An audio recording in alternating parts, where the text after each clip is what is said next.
And welcome back to CTV Morning Live. It's a gorgeous Friday morning, and Julie, it's so nice to see you again. Nice to see you again, Sarah. For those who haven't met you before, you are our holiday etiquette expert, Julie Blais-Comeau. You're here to give us a helping hand in situations where sometimes you don't really know what to do, especially in a season where you're going to be hosting a lot of parties, attending a lot of different family functions or, dinners with friends, and you're often put in sort of weird situations. So why don't we start with you're having a party and you've got a guest that just doesn't want to leave. So, you want to go in increments. So you're probably going to start by offering, would anybody like another cup of coffee? And so coffee's number one. And then you're probably going to put the volume of the music down. So that's clue number two. Clue number three, you're probably going to increase the lighting. So the lights are going to come up a little bit more. Okay. And then clue number four, well, can I get anybody's coat? Can I make any safe ride arrangements to get someone home? So maybe it will be red nose, maybe you're going to call a taxi. So you're going to work your way up. So you're going to go from coffee to the music, to the lights, to maybe the coats, to the taxis. So it's pretty much the same steps that a restaurant or a bar would take at the end of the night. What? You got it. You'll notice all of a sudden the music is gone and then the lighting isn't so comfortable anymore. It's very, very bright. Okay, so these are subtle yet encouraging sort of suggestions for people to move on out.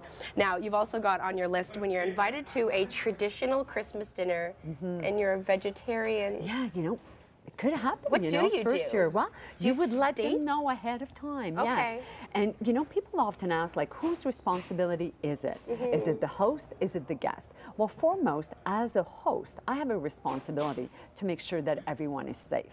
So, the guideline on that one would be that the host would say, we'd love to have you for dinner. Is there anything that we should be aware of? And do you have any allergies?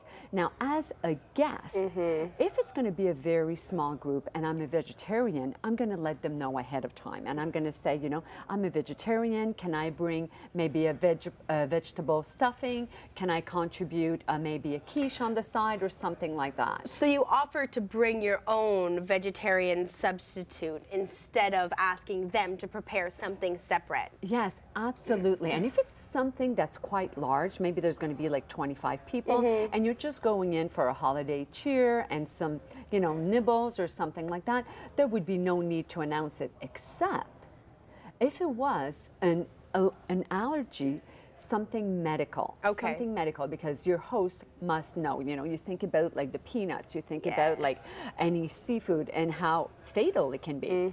And you'd think that this would be something that hosts would think of, but it's not so. A lot of people are very traditional, and they just don't.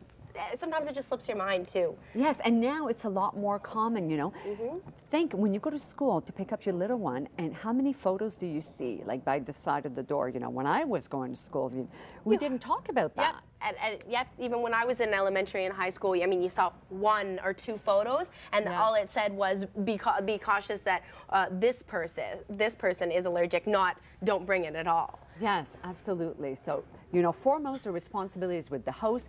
If your host hasn't asked, you may say something if it's something, a preference or a choice. When it's medical, you absolutely have to say it. Okay. Now, what if someone surprises you with a gift and you haven't got one to return, or let's say you're supposed to go to a gift exchange and you don't have the money this year to spring for it? Well, first of all, you're not going to lie. You're not going to lie and say, I have something's on its way from Hungary for you or what have you. You're not going to lie. Yeah. Now, here you have a choice, Sarah. Should you think that, I completely forgot about her.